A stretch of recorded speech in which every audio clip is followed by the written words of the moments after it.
ദൈവനാമത്തിന് മഹത്വമുണ്ടാകട്ടെ. വീണ്ടും വരുന്നവനായ നമ്മുടെ കർത്താവായ യേശു ക്രിസ്തുവിൻ്റെ അതിശ്രേഷ്ഠമായ നാമത്തിൽ ബ്രൈഡ് ഓഫ് ക്രൈസ്റ്റ് എന്ന യൂട്യൂബ് ചാനലിലേക്ക് ശ്രോതാക്കളായി നിങ്ങളെവരെയും വീണ്ടും സ്വാഗതം ചെയ്യുന്നതിൽ വളരെ സന്തോഷമുണ്ട്. ഇന്ന് നാം കഴിഞ്ഞ ദിവസത്തിൻ്റെ തുടർച്ചയായിക്കൊണ്ട് പുതിയൊരു വിഷയമായിട്ടാണ് നിങ്ങളുടെ മുമ്പിലായിരിക്കുന്നത്. ദ വേ ഓഫ് ഡിസെപ്ഷൻ എന്നതിൽ കഴിഞ്ഞ ദിവസം നമ്മൾ ദ വൺ വേൾഡ് റിലീജിയൻ്റെ വിഷയങ്ങളെക്കുറിച്ച് അല്പമായിട്ട് ചിന്തിക്കുകയുണ്ടായിരുന്നു. എങ്ങനെയാണ് അത് ഈ ദിവസങ്ങളിൽ രൂപാന്തരം പ്രാപിച്ച് വിവിധമായ രീതിയിൽ വിവിധ സ്റ്റേജുകളിൽ കൂടി രൂപാന്തരം പ്രാപിച്ച് ഇപ്പോൾ ക്ലൈമറ്റ് ചേഞ്ച് അല്ലെങ്കിൽ ഗ്ലോബൽ വാർമിംഗ് എന്നൊരു വിഷയത്തിൽ കൂടെ ലോകരാഷ്ട്രങ്ങളെയൊക്കെ തന്നെ വെളിപ്പാട് പുസ്തകം 17-ാം അധ്യായത്തിൽ പറഞ്ഞിരിക്കുന്ന പോലെ മർമ്മം മൈദ്യം ബാബിലോൺ, ആ ധൂമ്ര വസ്ത്രം ധരിച്ചിരിക്കുന്ന സ്ത്രീയുടെ കയ്യിൽ നിന്നുള്ള പാനപാത്രത്തിൽ നിന്ന് ആമേ മത്തരായി തീർന്ന രാജാക്കന്മാരുടെ ഒരു കൂട്ടത്തെ അല്ലെങ്കിൽ സമൂഹത്തിൽ തന്നെ ഇന്ന് നമുക്ക് കാണുവാൻ സാധിച്ചിരുന്നു. ഇന്ന് നമുക്ക് ചിന്തിക്കാൻ പോകുന്ന ഒരു വിഷയമാണ് ബൈ വേ ഓഫ് ഡിസെപ്ഷനിൽ ഫിലിസ്തീൻ ഓർ പലസ്തീൻ. മലയാളത്തിൽ പറയുമ്പോൾ തന്നെ ഫിലിസ്തീൻ അല്ലെങ്കിൽ പലസ്തീൻ എന്ന വാക്കിൽ കേൾക്കുമ്പോൾ ഒരേപോലെ സദൃശ്യമുള്ളതും, പ്രത്യേകിച്ചും മലയാളം ബൈബിൾ വായിക്കുന്നവർക്ക് ഫിലിസ്ത്യർ ഫിലിസ്ത്യർ ഫിലിസ്ത്യർ എന്നാണ് എല്ലായിടത്തും എഴുതിയിരിക്കുന്നത്. അതുകൊണ്ട് അവർ തന്നെയാണോ ഇന്ന് ഈ അവകാശവാദം പറയുന്ന പലസ്തീൻ ദേശം എന്നതിനെക്കുറിച്ച് സംശയം കടന്നു വരുവാനും ഒരു ഡിസെപ്ഷനിലേക്ക് പോകാൻ സാധ്യതയുണ്ട്. ഒത്തിരി പേര് അങ്ങനെ ചിന്തിച്ചിരുന്നു. ഒരു കാലത്ത് ഞാൻ അങ്ങനെ ചിന്തിച്ചിരുന്നു. അതുകൊണ്ട് തന്നെ ഒരു ക്ലാരിറ്റിക്ക് വേണ്ടിയിട്ടാണ് ചെറിയ രേഖകളുമായിട്ട് നിങ്ങളുടെ മുമ്പിലായിരിക്കുന്നത്. അപ്പോൾ ആദ്യം തന്നെ നമുക്ക് അതിൻ്റെ വിഷയത്തിൽ കഴിഞ്ഞ ദിവസം ചിന്തിച്ചതുപോലെ തന്നെ ഈ ഡിസെപ്ഷൻ എന്ന വാക്കിൻ്റെ ഡെഫിനിഷൻ എന്താണ് കഴിഞ്ഞ ദിവസം കാണാത്തവർക്ക് വേണ്ടി കൂടിയായിട്ടാണ്. അടുത്തൊരു കാര്യം, ഫിലിസ്തീൻ ദേശത്തെക്കുറിച്ചുള്ള ബൈബിളിക്കൽ റെക്കോർഡുകളെ കുറിച്ച് ചിന്തിക്കും. അതിനുശേഷം നമുക്ക് ഫിലിസ്തീൻ ആൻഡ് ഇസാക്കിൻ്റെ കാലത്തുണ്ടായിരുന്ന സംഭവങ്ങൾ, അബ്രാമിൻ്റെ കാലത്തുണ്ടായിരുന്ന സംഭവങ്ങളെക്കുറിച്ച് അല്പമായിട്ട് ചിന്തിച്ചതിന് ശേഷം ഫലസ്തീൻ ദേശം ഇസ്രായേലിൻ്റെ ഈജിപ്തിൽ നിന്നും അല്ലെങ്കിൽ മിസ്രൈം ദേശത്തു നിന്നുള്ള പുറപ്പാട് സമയത്ത് ഫിലിസ്തീൻ ദേശം എങ്ങനെയായിരുന്നു അതിനെക്കുറിച്ച് നമ്മൾ ചിന്തിക്കും. അതിനുശേഷം ഫിലിസ്തീൻ ദേശം അബ്രാമിന് ജേക്കബിന് പ്രോമിസ് ലാൻഡുകൾ അല്ലെങ്കിൽ യാക്കോബിന് സന്തതികൾക്ക് പ്രോമിസ് ലാൻഡുകൾ കൊടുക്കുന്ന സമയത്ത് എങ്ങനെയായിരുന്നു കുറിച്ച് ചിന്തിക്കും. അടുത്ത് നാം ചിന്തിക്കാൻ പോകുന്നത് ദ ഒറിജിൻ ഓഫ് ഫിലിസ്തീൻ്റെ ഒറിജിൻ അല്ലെങ്കിൽ അവരുടെ ഉത്ഭവസ്ഥാനം, അവരുടെ ആരംഭം എവിടെയാണെന്നുള്ള ചില കാര്യങ്ങൾ ചിന്തിക്കും. വളരെ റിസുമായിട്ടാണ് റെക്കോർഡ് ചെയ്യാൻ ആഗ്രഹിക്കുന്നത്.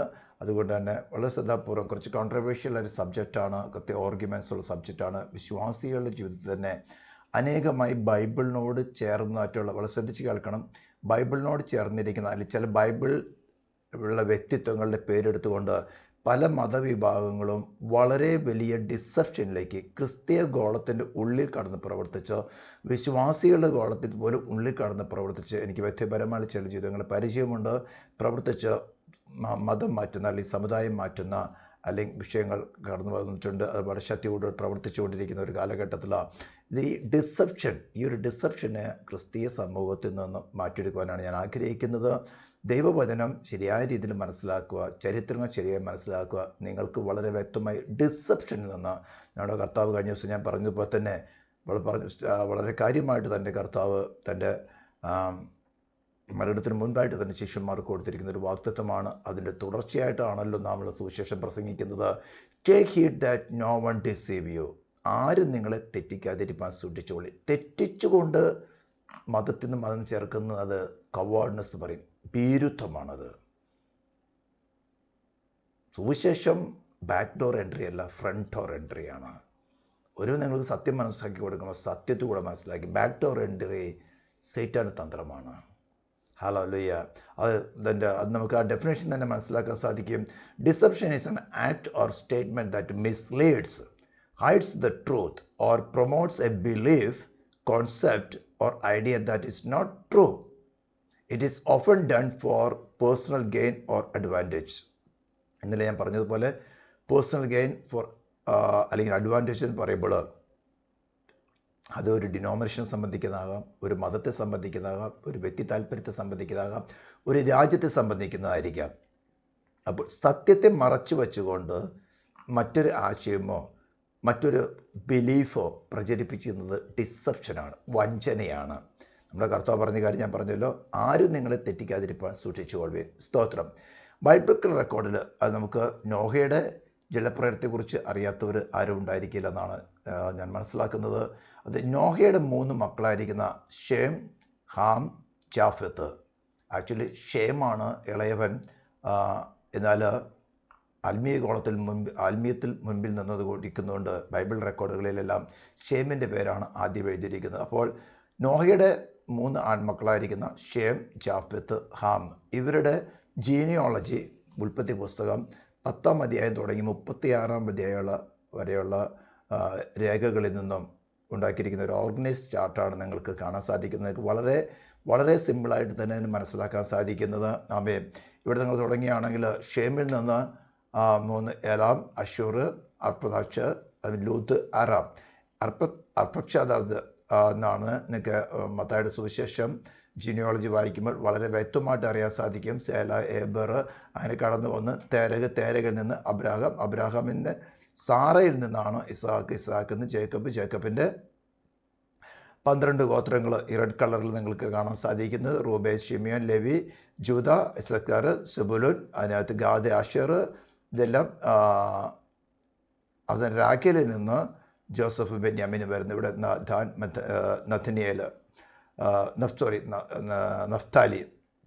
ഇതിനിടയ്ക്ക് അബ്രാഹാമിൽ നിന്ന് മറ്റൊരു ഹാഗറിൽ നിന്ന് നിങ്ങൾക്കറിയാം ഇസ്മായിൽ കടന്നു വന്നതും ഇസ്മായിൽ നിന്ന് 12 ഗോത്രങ്ങൾ. അതിനുശേഷം സാറയുടെ മരണശേഷം ഉൽപ്പത്തിയുടെ പുസ്തകം 25-ാം അധ്യായം നാം വായിക്കുമ്പോൾ കെദൂറയിൽ നിന്നും ഈ ഗോത്രങ്ങളെല്ലാം കടന്നു വന്നിരിക്കുന്നത് അറിയാൻ സാധിക്കും. എന്നാൽ ജാഫത്തിൻ്റെ തലമുറയിൽ നിന്ന് വന്നിരിക്കുന്നതാണ് നിങ്ങൾക്കിവിടെ അറിയാം. ഗോമർ, മാഗോഗ്, മദ്ദാൽ, ജാവാൻ, അവിടെ തലമുറകൾ ഇവിടെ വന്നിരിക്കുന്നത്. അതിനുശേഷം ഹാമിൽ നിന്നാണ് കൂഷ് എന്ന് ഷെബ, ഹവീല, സപ്താഹ, രാമ, ഷെബ, ദേദാൻ. അതുപോലെ തന്നെ കുശിതം പറ്റുന്നതാണ് സപ്താഹ, നിമ്രോദ്. എന്നൊക്കെ ഞാൻ പല പ്രാവശ്യം നിങ്ങളോട് പറയാറുണ്ട്. അതിന് വരുന്നത് ഹാമിൽ നിന്നാണ് മിസ്രൈം എന്ന് വരുന്നത്. അപ്പോൾ തന്നെ പുത്ത്, ഖാനാൻ എല്ലാം വരുന്നത്. ഇതിന് വളരെ വ്യക്തമായിട്ട് നിങ്ങൾക്കിവിടെ മത്തായി സുവിശേഷം 10-ാം അധ്യായം തുടങ്ങി വായിക്കുകയാണെങ്കിൽ ചില വാക്കുകൾ ഇവിടെ എടുത്ത് വായിക്കുന്നുള്ളൂ. പത്രോസീം, കസ്ലുഹീം, ഇവരിൽ നിന്നും ആണ് ഫിലിസ്ത്യൻ എന്നാണ് എഴുതിയിരിക്കുന്നത്. സ്പെല്ലിംഗ് ശ്രദ്ധിക്കുക, ഫിലിസ്ത്യൻ. അത് മലയാളത്തിലാണെങ്കിൽ ഫെലിസ്ത്യർ എന്നാണ് എഴുതിയിരിക്കുന്നത്. നമ്മൾ ഈ വാക്കുകളുടെ പ്രൊണൗൺസിയേഷൻ വരുമ്പോൾ ചിലപ്പോൾ ഓരോ ഡയലക്റ്റ് മാറി മാറി സംസാരിക്കുമ്പോൾ പലസ്തീൻ എന്ന് പറഞ്ഞു പോകും, ഫെലിസ്തീൻ എന്ന് പറഞ്ഞു. ഇങ്ങനെ ഇതേ വാക്കുകൾ തന്നെ ഈജിപ്റ്റ് ഭാഷയിൽ, ഈജിപ്തിൻ്റെ അറബിയും അതുപോലെ തന്നെ കുവൈറ്റിൻ്റെ അറബി, ദുബായിയുടെ അറബി, സൗദി അറേബ്യയുടെ അറബിയിലൊക്കെ ചെറിയ ചെറിയ മാറ്റങ്ങൾ ഉണ്ട്. ഈ പ്രൊണൗൺസിയേഷനിൽ വരുന്ന ചില മാറ്റങ്ങളുണ്ട്. അതുപോലെ തന്നെ ഈ വാക്ക് ഗ്രീക്സിൽ വന്ന് വരുമ്പോൾ ചില പ്രൊണൗൺസിയേഷനിൽ മാറ്റമുണ്ട്. അങ്ങനെ ചില മാറ്റങ്ങൾ വന്നതിൽ നിന്നും ആകാം എന്നൊരു ചിന്താഗതി പലസ്തീൻ എന്നതിനെക്കുറിച്ച് വന്നിട്ടുണ്ട്. എന്നാൽ ബൈബിൾ റെക്കോർഡ് അനുസരിച്ചുകൊണ്ടാണ് ഞാൻ പറയുന്നത്. അപ്പോൾ ഇവർക്ക് ഈ പത്രോസിൽ നിന്നും കസ്ലുഹീമിൽ നിന്നാണ് ഫിലിസ്ത്യൻ ജനിച്ചിരിക്കുന്നതിനെ കുറിച്ച് പറഞ്ഞിരിക്കുന്നത്. അതിനുശേഷം നമുക്ക് വായിക്കുകയാണെങ്കിൽ ഉൽപ്പത്തിയുടെ പുസ്തകം 21-ാം അധ്യായം 34-ാം വാക്യത്തിൽ പറയുമ്പോൾ അബ്രാഹാം കുറേ കാലം ഫിലിസ്ത്യരുടെ ദേശത്ത് എന്ന് പാർത്തു. ക്ഷാമം ഉണ്ടായപ്പോൾ ഫിലിസ്ത്യരുടെ ദേശം എന്ന കാര്യം നിങ്ങൾക്കറിയാൻ സാധിക്കും. അതിനുശേഷം 26-ാം അധ്യായത്തിൽ വരുമ്പോഴാണ് ഇസഹാക്കിന് സമയത്ത് ഒരു ക്ഷാമമുണ്ടായി. അബ്രാഹാമിൻ്റെ കാലത്തുണ്ടായിരുന്ന ഒരു ക്ഷാമം ഉണ്ടായപ്പോൾ ഇസഹാക്കും ഫിലിസ്ത്യയുടെ ദേശത്തേക്ക് അന്ന് താമസിക്കാനിടയായി തീർന്നു. അതിക്ക് മുമ്പ് അബ്രാഹാം കുഴിച്ചതായിരുന്ന കിണറുകളൊക്കെ ദൈവം ഇസഹാക്കിനെ അനുഗ്രഹിക്കാൻ തുടങ്ങി. ഇസഹാക്ക് അവിടെ കൃഷി ചെയ്തു.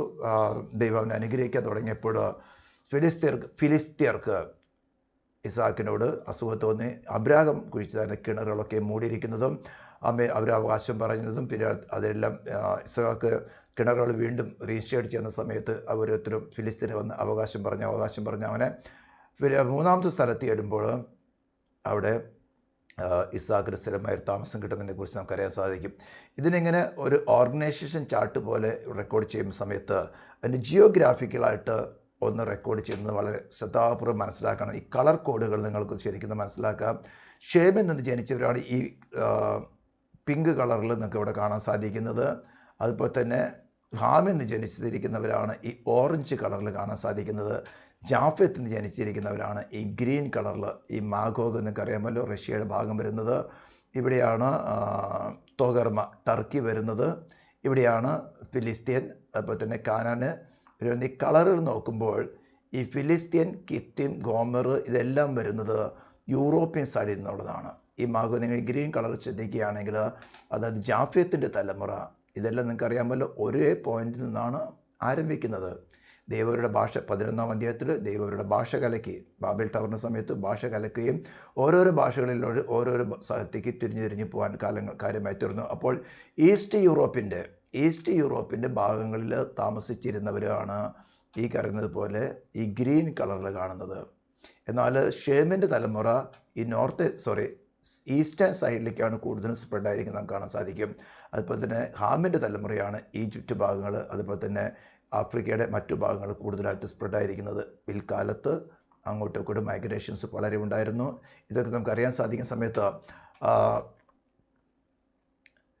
ഇസാഖിൻ്റെ കാര്യം ഞാൻ പറഞ്ഞു. ദേശത്ത് വിളവുകൾ, കിണറുകൾ മൂടിയ കാര്യങ്ങളൊക്കെ നിങ്ങൾ പറഞ്ഞിരുന്നു. അതുപോലെ തന്നെ ഇനി അടുത്തൊരു കാര്യം നമുക്ക് ചിന്തിക്കാനുള്ളത്, യാക്കോബ് 75 പേരടക്കം നമ്മൾ ഉൽപ്പത്തിയുടെ പുസ്തകം 46-ാം അധ്യായം വായിക്കുമ്പോഴും അതുപോലെ തന്നെ അപ്പസ്തോല പ്രവൃത്തി 7-ാം അധ്യായം വായിക്കുമ്പോഴും അതിൻ്റെ ഒരു മാപ്പ് കാണുകയാണെങ്കിൽ നിങ്ങൾക്ക് അറിയാൻ സാധിക്കുന്നത് എബ്രോളിൽ നിന്ന് ബേർഷെബയിൽ നിന്നാണ് യാക്കോബ് 75 പേരോടുകൂടെ ഗോശാൻ ദേശത്തേക്ക് ഈജിപ്തിലേക്ക് പോകുന്നത് നമുക്ക് എല്ലാവർക്കും അറിയാൻ സാധിക്കുന്നതാണ്.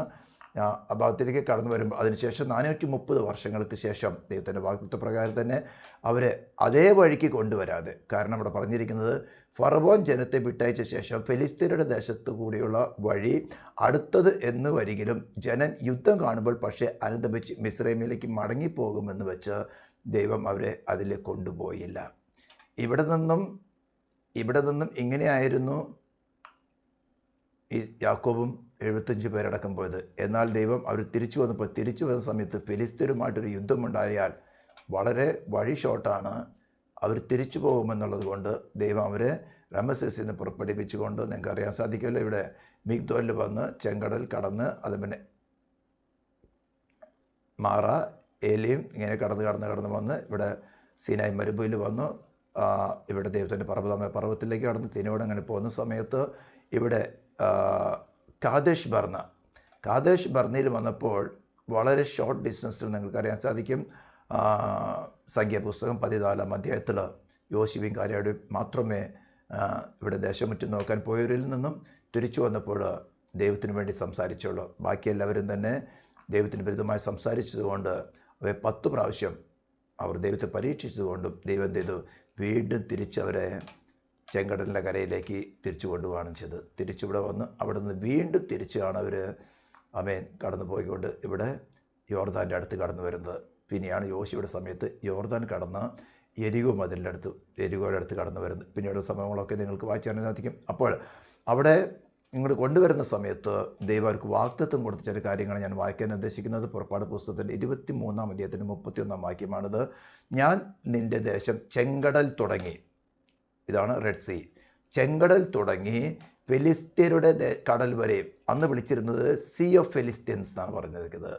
ഇപ്പോൾ ഇതിനെ മെഡിറ്ററേനിയൻ സീ എന്ന് പറഞ്ഞിരിക്കുന്നത്. അപ്പോൾ ഇവിടെ പറഞ്ഞിരിക്കുന്നത് ഫിലിസ്തീർ താമസിക്കുന്നുണ്ട്, സീ ഓഫ് ഫിലിസ്തീർ. അപ്പോൾ പറഞ്ഞിരിക്കുന്നത് ഇവിടെ ചെങ്കടൽ തുടങ്ങി ഈ ഫിലിസ്തീരുടെ കടൽ വരെയും മരുഭൂമി തുടങ്ങി നദി വരെയും. ഇവിടെ മരുഭൂമി തുടങ്ങി നദി എന്ന് പറയുമ്പോൾ യൂഫ്രട്ടീസ് നദി, ഇവിടെ കൊടുക്കുന്ന യൂഫ്രട്ടീസ് നദി വരെ ഇവരാണ് പറഞ്ഞിരിക്കുന്നത്. നദി വരെയും അടക്കും. ദേശത്തിലെ നിവാസികളെ നിങ്ങളുടെ കയ്യിൽ ഏൽപ്പിക്കുകയും നീ അവരെ നിൻ്റെ മുമ്പിൽ നിന്ന് ഓടിച്ച് കളയണം. അതിനുശേഷം യോശുവയുടെ കാലം വരുന്ന സമയത്ത് യോശുവയുടെ പുസ്തകം 13-ാം അധ്യായത്തിൻ്റെ 2-3 വാക്യങ്ങൾ വായിക്കുകയാണെങ്കിൽ ഇനിയും ശേഷിച്ചിരിക്കുന്ന ദേശം എന്തെന്നാൽ മിസ്രൈമിൻ്റെ കിഴക്കുള്ള സീഹോർ മുതൽ വടക്കോട്ട് കാനാക്കുള്ളതെന്ന് എണ്ണി വരുന്ന എക്രോൻ്റെ അതിരുവരെയുള്ള ഫിലിസ്ത്യ ദേശങ്ങൾ ഒക്കെയും. 5 പ്രഭുക്കന്മാരാണ് അവർ, ഗശൂര്യരും ഗസാത്യർ, ഇന്ന് യുദ്ധം നടന്നുകൊണ്ടിരിക്കുന്ന ഗാസ, അസ്തോദ്യൻ, അസ്കലോൻ, ഗിത്യൻ, എക്രോനിയർ എന്നീ 5 ഫെലിസ്ത്യ പ്രഭുക്കന്മാരും. അത് നമുക്ക് അടുത്തൊരു സ്ലൈഡിൽ നിങ്ങൾക്ക് ഞാൻ കാണിച്ചു തരുന്നതായിരിക്കും. ഇവിടെ ഈ റൗണ്ട് ഇട്ടിരിക്കുന്നതാണ് ഗാസ, അസ്കലോൻ, അഷ്തോദ്, അതുപോലെ തന്നെ എക്രോൺ, ഗാത്ത്. ഈ 5 പ്രഭുക്കന്മാരെന്ന് പറയുക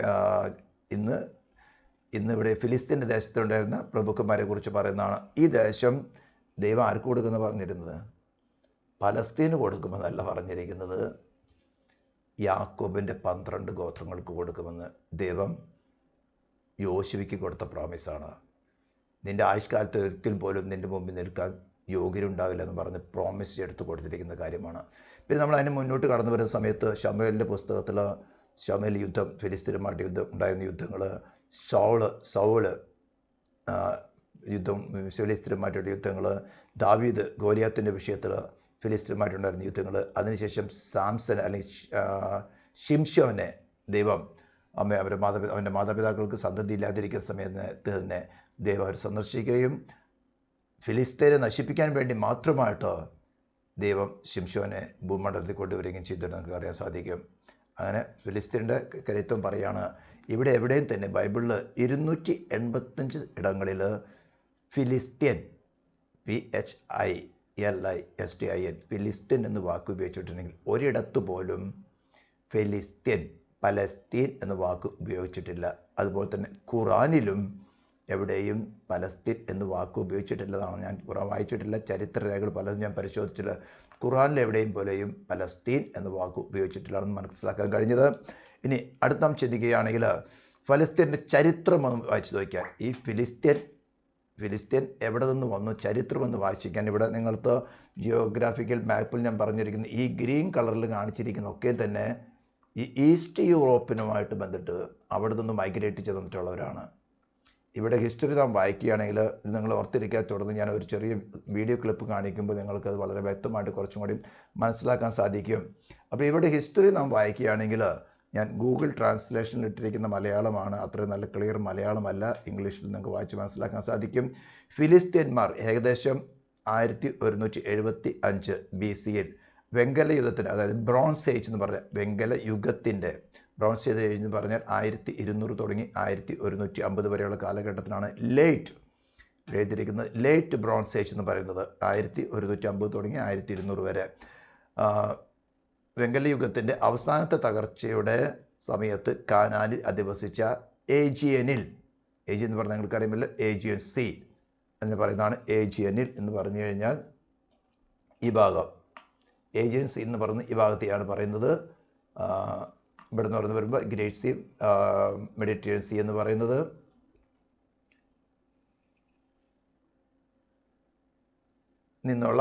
ഏഷ്യനിൽ നിന്നുള്ള കുടിയേറ്റ സംഘമായാണ് ഫിലിസ്തീന്മാർ ഉത്ഭവിച്ചത്.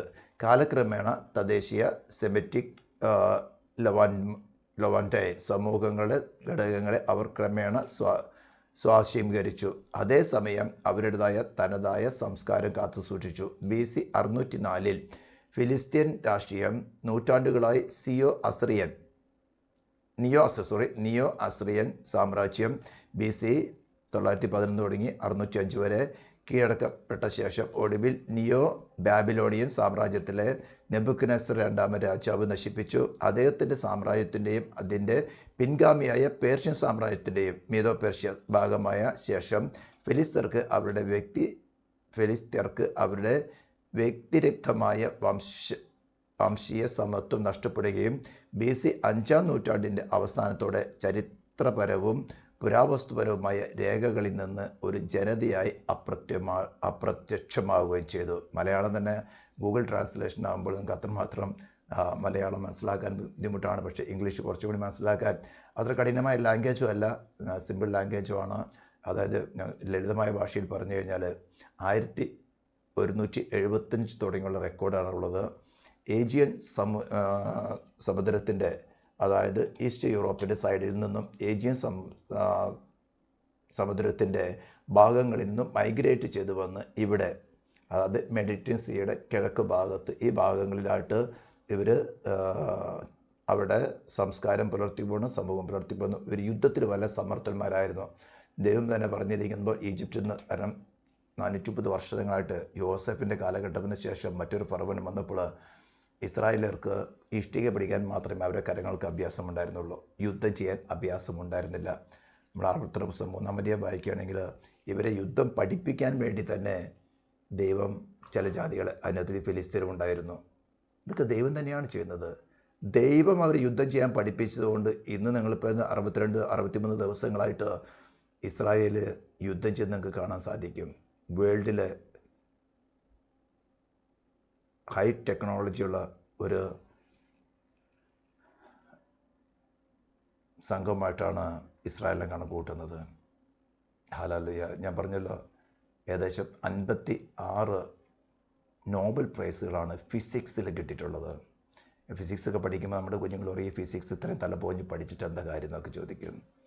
ഈ ഫിസിക്സിൻ്റെ പ്രഭാവമാണ് ഈ യുദ്ധത്തിൽ ഏറ്റവും കൂടുതലായിട്ട് നമുക്ക് കാണാൻ സാധിക്കുന്നത്. പ്രിസിഷൻ സ്ട്രൈക്കിങ്ങുകളെല്ലാം തന്നെ. ഇനിയോ ഞാൻ ഇസ്രായേലിന് പോയി തന്നെ അല്ല ഇവിടെ ആയിരിക്കുന്നത്. ഇപ്പം നമുക്ക് ബൈബിളിൽ എങ്ങനെയാണ് ഈ ഒരു ഡിസെപ്ഷൻ, ബൈബിളില്ലാത്തൊരു കാര്യം, അല്ലെങ്കിൽ ഈ പേരുകൾ ഫിലിസ്തീൻ അല്ലെങ്കിൽ പലസ്തീൻ എന്ന പേരിൽ ഒരു രൂപാന്തരത്തിൽ കൂടെ വന്നെന്ന ഒരു കാര്യം ചിന്തിപ്പിക്കാൻ വേണ്ടി മാത്രമാണ് ഇത്രയും ചിന്തിച്ചപ്പോൾ പറയുമ്പോൾ 1175 കാലഘട്ടത്തിൽ, അതായത് ലേറ്റ് ബ്രോൺസ് ഏജ് വരുന്ന ഈസ്റ്റ് യൂറോപ്പിൽ നിന്നും, യൂറോപ്പിൻ്റെ ഭാഗങ്ങളിൽ നിന്നും മൈഗ്രേറ്റ് ചെയ്ത് ഈസ്റ്റ് മെഡിറ്ററേനിയൻ കടൽത്തീരത്തിൻ്റെ ഈസ്റ്റ് ഭാഗം എന്ന് പറയുമ്പോൾ ഈ ഗാസ എന്നുള്ളതായിട്ടുള്ള ഈ ദേശത്ത് അല്ലെങ്കിൽ കാനാൻ ദേശത്ത് വന്ന് ഒരു പാർത്തമായിട്ടാണ് പറഞ്ഞത്. എന്നാൽ ഇസ്രായേൽ മക്കളെ പുറപ്പെടുവിച്ചു കൊണ്ടിരുന്ന സമയത്ത് ദൈവം അവർക്ക് ഈ ദേശം പ്രോമിസായി കൊടുത്തു. ഇനി ഇത് ഇസ്രായേലിൽ നിന്ന് വന്ന സമയത്ത് മാത്രമല്ല, ഞാനിവിടെ പറഞ്ഞല്ലോ, യാക്കോബ് ഗോശൻ ദേശത്തേക്ക് ഈജിപ്തിലേക്ക് കടന്നു പോകുന്നതും ഈ കാനാൻ ദേശത്ത് നിന്ന് തന്നെയാണ് പോകുന്നത്.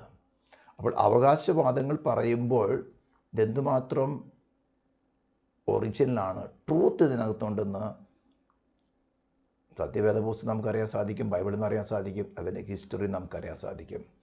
കുപ്രചരണം, വ്യാജ വാർത്ത പരത്തിക്കൊണ്ട്, അതാണ് ഞാൻ പറയുന്നത് വേ ഓഫ് ഡിസെപ്ഷൻ. വ്യാജ വാർത്തകൾ പരത്തിക്കൊണ്ട് ഗവൺമെൻറ് തലത്തിലും അധികാരികളുടെ തലത്തിലേക്ക് പോലും ഈ വ്യാജത്തിൽ നിങ്ങൾ ഇപ്പം നടക്കുന്ന യുദ്ധത്തിൽ ബുള്ളറ്റ്സ് പോലെയാണ് വ്യാജ വാർത്തകൾ പോകുന്നത്. വലിയ 2000 മൈൽ യാത്ര ചെയ്യാവുന്ന മിസൈലിനേക്കാളും സ്ട്രോങ് ആണ് ചില TV ചാനലുകൾ, അത് വേൾഡ് പ്രസിദ്ധമായ TV ചാനലുകളുടെ വ്യാജ വാർത്തകൾ പ്രസിദ്ധീകരിക്കുന്നത്. കേൾക്കുമ്പോൾ ലജ്ജിച്ചു പോകും. ഇത്രയും പ്രസിദ്ധരായ വേൾഡ് വൈഡായിരിക്കുന്ന TV ചാനലുകൾ ഇത്ര നിസ്സാരമായ വ്യാജത്തിൽ വീണു പോകുമ്പോൾ ഇവരുടെയൊക്കെ ക്വാളിറ്റി, ഇവരുടെ റിലയബിലിറ്റി എന്താണെന്ന് പോലും നാം സംശയിച്ചു പോകും. വളരെ റിലയബിളാണെന്ന് നാം കരുതിയിരുന്ന വേൾഡ് വൈഡ് ചാനലുകളെ ഇന്ന് തുറക്കാൻ പോലും ലജ്ജയായി തീർന്നിരിക്കുകയാണ്. കാരണം ഇത്ര ലളിതമായ കളവുകളെ തിരിച്ചറിയാൻ പോലുള്ള കഴിവ് അവർക്കില്ലല്ലോ എന്ന് നോക്കുമ്പോൾ ദുഃഖിച്ചു പോവുകയാണ്. ഇനിയോ നമ്മുടെ വിഷയം അതല്ലാത്തതുകൊണ്ട് ഞാൻ അടുത്തൊരു വിഷയത്തിലേക്ക് കടക്കുകയാണ്.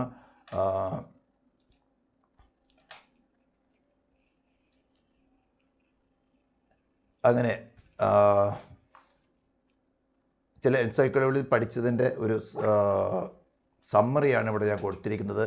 പലസ്തീൻ അല്ലെങ്കിൽ ഫിലാസ്തീൻ എന്നീ വാക്കുകൾ ഖുറാനിൽ കാണുന്നില്ല. പഴയ നിയമത്തിലോ പുതിയ നിയമത്തിലോ പലസ്തീൻ പരാമർശിച്ചിട്ടില്ല.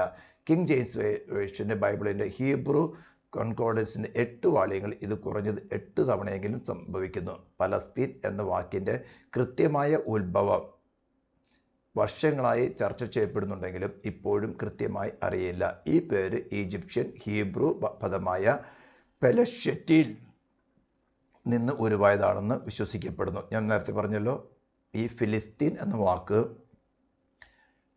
പല അറബി ലാംഗ്വേജുകളിലും, ഈജിപ്തിൽ സംസാരിക്കുന്ന അറബിയല്ല കുവൈറ്റിൽ സംസാരിക്കുന്നത്. ഞാൻ ഇത്ര ആൾക്കാർ കൂടെ ഒരുമിച്ച് ജോലി ചെയ്തിട്ടുകൊണ്ട് എനിക്ക് അറിയാൻ സാധിക്കുന്നതാണ്.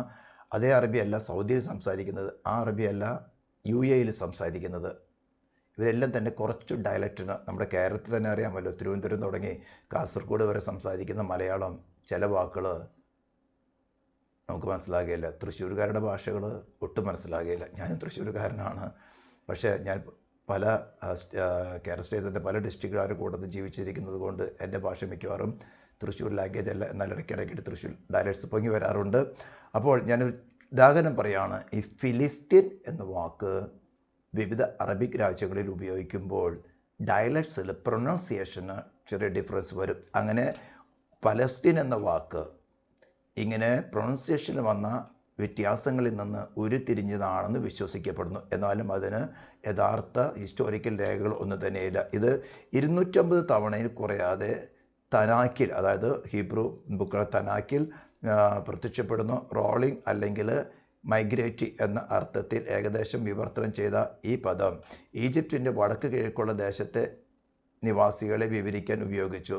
ഫിലിസ്തീന്മാർ ഗ്രീക്കുകാരുമായി കൂടുതൽ അടുത്ത ബന്ധമുള്ളതും വംശീയമോ ഭാഷപരമോ, ശ്രദ്ധിക്കണം, ഫിലിസ്തീന്മാർ ഗ്രീക്കുകാരുമായി കൂടുതൽ അടുത്ത ബന്ധമുള്ളതും വംശീയമോ ഭാഷപരമായോ ചരിത്രമോ അറേബ്യയുമായി യാതൊരു ബന്ധവുമില്ലാത്തതുമായ ഒരു ഈജിയൻ ജനതയായിരുന്നു ഫിലിസ്ത്യന്മാർ. BC 12-ാം നൂറ്റാണ്ടിൽ മെഡിറ്ററേനിയൻ തീരദേശ സമതലം കീഴടക്കിയ ഇസ്രായേലും ഗാസയും ഇസ്രായേൽ അധിനിവേശത്തിന് മുമ്പ് ഈജിപ്തുകാർ ഇന്നത്തെ ഇസ്രായേൽ, സിറിയ, ലെബനൻ, നെറ്റോ എന്ന് വിളിച്ചിരുന്നു. കാനാൻ പദം ഇസ്രായേൽ മക്കളുടെ ഇസ്രായേൽ നാട് ശമൂവേൽ 1:13, 1 ശമൂവേൽ 19. ഈജിപ്റ്റ് സോളമൻ്റെ രാജ്യത്തിൻ്റെ വിഭജനത്തെ തുടർന്ന് വടക്കൻ യഹൂദ രാജ്യത്തെ സൂചിപ്പിക്കാൻ BC 10-ാം നൂറ്റാണ്ടിലാണ് ഇസ്രായേൽ എന്ന പേര് ആദ്യമായി ഉപയോഗിച്ചത്. യാക്കോബിന് മറ്റൊരു പേര് ദൈവം ഇസ്രായേൽ എന്ന് കൊടുത്തെങ്കിലും സോളമൻ്റെ കാലഘട്ടത്തിന് ശേഷം സൗത്ത്, നിങ്ങൾക്കറിയാമല്ലോ, ഇവിടെ ഏതെങ്കിലും മാപ്പിൽ കാണാം, ഇവിടെ കാണുന്നത് ഈ സദേൺ സൈഡിന് ജൂദയും ഈസ്റ്റേൺ സൈഡിന് 10 ഗോത്രങ്ങൾ യോരോബിൻ്റെ കീഴിൽ കൊടുത്തിരിക്കുന്നത്. അപ്പോൾ ഇസ്രായേൽ എന്നതിനെ ഡിഫറൻഷ്യേറ്റ് ചെയ്യും. ഇസ്രായേൽ എന്ന് വിളിക്കപ്പെടുകയും തെക്കൻ ഭാഗങ്ങളെ 2.5 ഗോത്രങ്ങൾ യഹൂദയുടെ ജൂദ എന്നും വിളിക്കപ്പെട്ടിരുന്നു.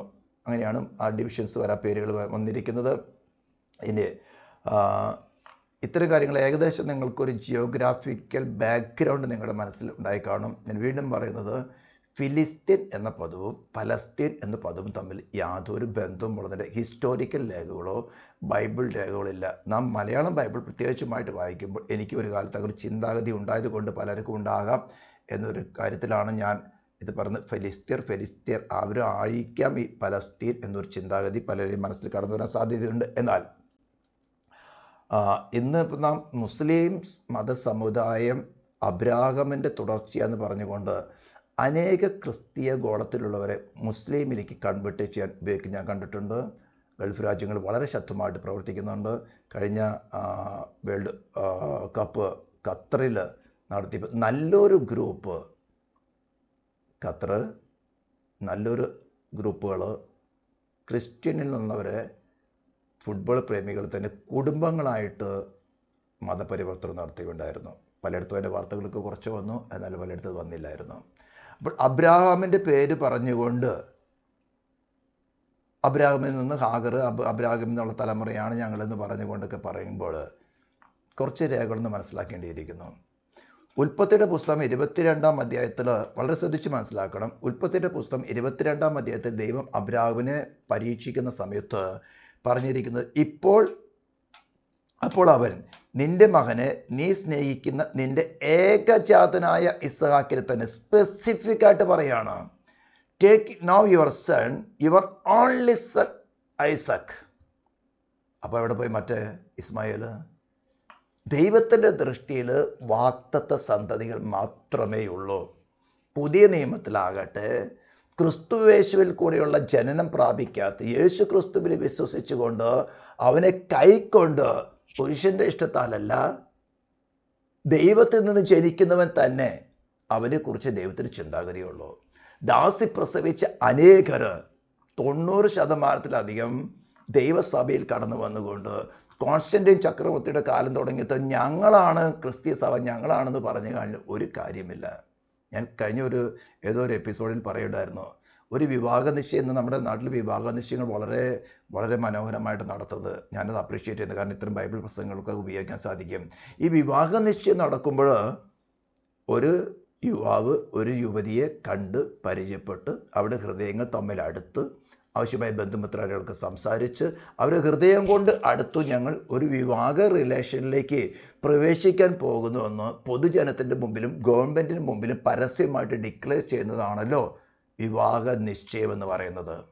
അപ്പോൾ ഒരു യുവാവ് ഒരു യുവതിയെ കണ്ട്, യുവതി യുവാവിനെ കണ്ട് തമ്മിൽ പരിചയപ്പെട്ട് അവരുടെ ഹൃദയങ്ങൾ തമ്മിൽ അവരുടെ ഭാവിയിലുള്ള ജീവിതത്തിന് ഭാവിയിലുള്ള പദ്ധതികൾക്ക് വേണ്ടിയിട്ട് അവരുടെ ഹൃദയത്തിൽ ആഗ്രഹപ്രകാരം അവർ ഒരു വിവാഹ ബന്ധത്തിൽ കൂടെ പ്രവേശിക്കാൻ പോകുന്നുവെന്ന് മറ്റു ബന്ധുമിത്രാദികളുടെ മുമ്പിലും പൊതുജനത്തിൻ്റെ മുമ്പിലും ദൈവത്തിൻ്റെ മുമ്പിലും ഗവൺമെൻറ് മുമ്പിലും ഡിക്ലെയർ ചെയ്യുന്നതാണ് വിവാഹ നിശ്ചയം.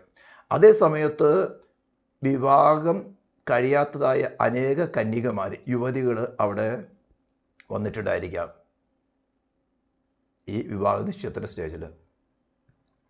ഇനി ചില ദിവസങ്ങൾ കഴിഞ്ഞിട്ടാണ് വിവാഹം നടക്കുന്നത്. ഗവൺമെൻറ് നിയമം അനുസരിച്ച് 15 ദിവസമൊക്കെ ഡിക്ലെയർ ചെയ്യണമെന്നും ആരെങ്കിലും എന്തെങ്കിലും കംപ്ലയിൻ്റ് ഉണ്ടെങ്കിൽ അതിനിടയ്ക്ക് സെറ്റിൽ ചെയ്യണമെന്നൊക്കെയാണ് ഇന്ന്. അതൊക്കെ പല പല അഡ്ജസ്റ്റ്മെൻറ്റുകൾ മാറിപ്പോകുന്നു. അത് കഴിഞ്ഞ് ചില ദിവസങ്ങൾ കഴിഞ്ഞ് വിവാഹ സ്റ്റേജിൽ വരുമ്പോൾ ഈ വരൻ മുൻപേ കണ്ട് വിവാഹ നിശ്ചയം പൊതുവായിട്ട് നടത്തിയ യുവതിയുമായിട്ട് വിവാഹം നടത്തുവാൻ ആ വിവാഹ രജിസ്റ്ററിൽ ഒപ്പുവയ്ക്കാൻ പോകുന്ന സമയത്ത് മുൻപ് വിവാഹ നിശ്ചയത്തിൻ്റെ സമയത്ത് കടന്നു വന്നിരുന്നായ അനേക യുവതികൾ നല്ല ബ്യൂട്ടി പാർലറുകളിൽ പോയിട്ട് ഈ നവവധുവിനേക്കാളും മനോഹരമായ രീതിയിൽ വളരെ ആഡംബരത്തോടു കൂടെ ഒരുങ്ങി സ്റ്റേജിൽ വന്നാൽ ഈ നവവരൻ എന്താ പറയുന്നത്? ഞാൻ നിങ്ങൾ ഒരു നാളും മറിഞ്ഞിട്ടില്ല. ഞാൻ തിരഞ്ഞെടുത്ത് എൻ്റെ ഹൃദയം അംഗീകരിച്ചതും ഞാൻ തിരഞ്ഞെടുത്തിരിക്കുന്നതും പൊതുജനത്തിൻ്റെ മുന്നിൽ പരസ്യമായി ഡിക്ലെയർ ചെയ്തിരിക്കുന്ന യുവതിയെ എനിക്കറിയാം.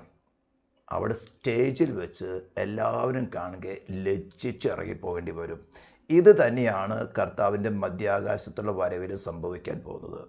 ഇന്ന് അനേകർ കോൺസ്റ്റന്റൈൻ ചക്രവർത്തിയുടെ കാലഘട്ടം തുടങ്ങി ഞങ്ങളാണ് ദൈവസഭ, ഞങ്ങളാണ് മണവാട്ടാൻ, ഞങ്ങളാണ് ചർച്ച് ഓഫ് ക്രൈസ്റ്റ് എന്ന് പറഞ്ഞ് ക്ലെയിം ചെയ്യുന്നതുകൊണ്ട് യാതൊരു കുഴപ്പം എനിക്കില്ല. എനിക്ക് യാതൊരു സങ്കടമില്ല. I do appreciate for that.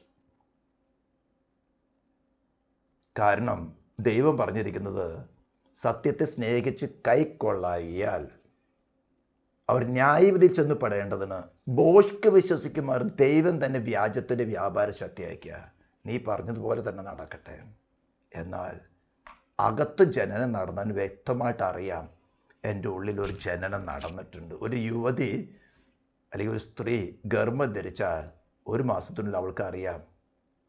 അതിനോട് കൂടെ ഓരോരോ ദിവസം മുന്നോട്ട് പോകുമ്പോഴും അവളുടെ ശരീരത്തിനും അവളുടെ ശരീര പ്രകൃതികൾക്കും ഹോർമോൺസിനും പോലെ രൂപാന്തരം സംഭവിക്കും. അവൾക്കും അറിയാം, കാണുന്നവർക്കും അറിയാം ഈ യുവതിയിൽ എന്തോ സംഭവിച്ചിട്ടുണ്ട്. ഇവൾ ഗർഭിണിയാണ്. തോന്നൽ കൊണ്ടോ സങ്കല്പം കൊണ്ടോ പറഞ്ഞാൽ ഒരു രൂപാന്തരം നടക്കുകയില്ല. അപ്പം രൂപാന്തരങ്ങളിൽ നിന്ന് അറിയാൻ സാധിക്കും ഗർഭിണിയാണോ അല്ലയോ എന്ന്. അതേപോലെ തന്നെ ക്രിസ്തു അകത്ത് ജനിച്ചിട്ടുണ്ടെങ്കിൽ രൂപാന്തരങ്ങളിൽ നിന്ന് അറിയാൻ സാധിക്കും വാസ്തു നടന്നിട്ടുണ്ടെന്ന്. നോഹയുടെ കാലത്തെക്കുറിച്ച് കർത്താവ് പറഞ്ഞു മനുഷ്യപുത്രൻ്റെ വരവിൽ അങ്ങനെ സംഭവിക്കുമെന്ന്. നോഹയുടെ കാര്യം എന്ന് പറഞ്ഞാൽ ഉൽപ്പത്തി പുസ്തകം 7-ാം അധ്യായം വായിക്കുമ്പോൾ നമ്മുടെ പ്രത്യേകമായൊരു പോയിന്റ് ഞാൻ ചില പ്രസംഗങ്ങളിൽ പറയാറുണ്ട്. നോഹ അപ്പച്ചൻ ഈ മൃഗങ്ങളെ ഒന്നും ഇറച്ചിയിട്ടോ അല്ലെങ്കിൽ ധാന്യങ്ങൾ വിതറിയോ ഒന്നും പക്ഷികളെയും പറവുകളെയൊന്നും വരുത്തിയില്ല. നോഹ പ്രസംഗിച്ചു എന്നാണല്ലോ നമ്മൾ 1 പത്രോസ് ലേഖനത്തിൽ വായിക്കുന്നത്. ഈ കാട്ടിലെ മൃഗങ്ങൾ മൂക്കി ജീവശ്വാസമുള്ള സകലത്തിൽ നിന്നും ഈരണ്ട് വന്ന് നോഹയുടെ അടുക്കൽ വന്ന് പെട്ടകത്തിൽ കയറിയെന്നാണ് പറഞ്ഞിരിക്കുന്നത്. ഇതെങ്ങനെയാണ് സംഭവിച്ചത്? സിംഹങ്ങളുടെ വലിയൊരു സമൂഹം കാട്ടിലുണ്ട്, പുള്ളിപ്പുലികളുടെ വലിയൊരു സമൂഹമുണ്ട്, ടൈഗറിൻ്റെ വലിയൊരു സമൂഹമുണ്ട്, മാനിൻ്റെ വലിയൊരു സമൂഹം, മാനത്തിൻ്റെ അനേക വെറൈറ്റികളുണ്ട്, അവയുടെ സമൂഹമുണ്ട്. ഈ സമൂഹത്തിൻ്റെ ഉള്ളിൽ നോയയുടെ പ്രസംഗത്തിൻ്റെ ശബ്ദം കടന്നു ചെന്നപ്പോൾ ഒരു പേരന്, ഒരു ആൺ സിംഹത്തിനും ഒരു പെൺ സിംഹത്തിനും എന്തോ ഒരു രൂപാന്തരം സംഭവിച്ചു. പിന്നെ അവർക്ക് ആ കൂട്ടായ്മ നിൽക്കാൻ തോന്നുന്നില്ല. കടിച്ചു കീറുന്ന സ്വഭാവം അവർക്കില്ല.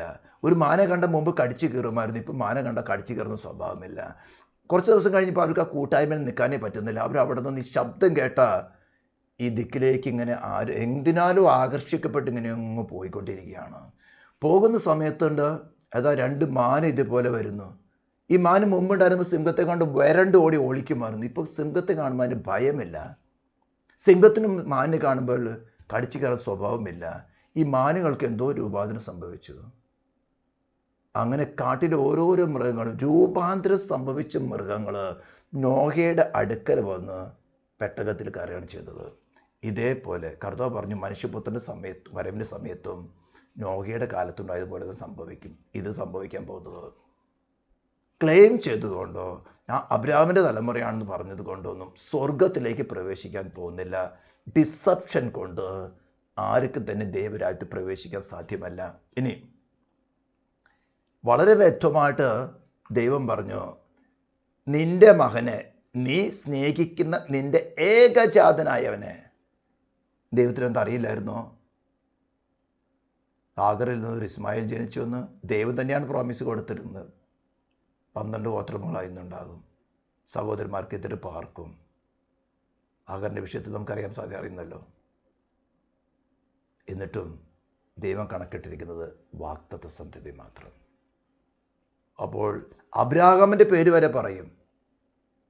ഇനി അബ്രാഹാം കഴിഞ്ഞു കഴിഞ്ഞാൽ ഇവരാരും യാക്കോബിൻ്റെ ദൈവം എന്ന് പറയില്ല, ഇസ്രായേലിൻ്റെ ദൈവം എന്ന് പറയില്ല. നിങ്ങൾ ഏതെങ്കിലും മുസ്ലിങ്ങളെ കാണുകയാണെന്ന് ചോദിച്ചു നോക്കണം. അവരാരെങ്കിലും അറിയാതെ പോലും യാക്കോബിൻ്റെ ദൈവമെന്നോ ഇസ്രായേലിൻ്റെ ദൈവമെന്ന് പറയില്ല, അബ്രാഹാമിൻ്റെ ദൈവം തന്നെ പറയും. എന്നാൽ സാറാമ്മച്ചിയുടെ മരണത്തിന് ശേഷം 25-ാം അധ്യായം ഉൽപ്പത്തി നാം വായിക്കുകയാണെങ്കിൽ അവിടെ എഴുതിയിരിക്കുന്നത് കെതൂറയെ വിവാഹം കഴിച്ചു. കെതൂറയിൽ നിന്നുണ്ടായിരിക്കുന്ന തലമുറകൾ നിങ്ങൾക്കിവിടെ ഈ ഓർഗനൈസേഷൻ ചാർട്ട് നോക്കിയാൽ കാണാൻ സാധിക്കും.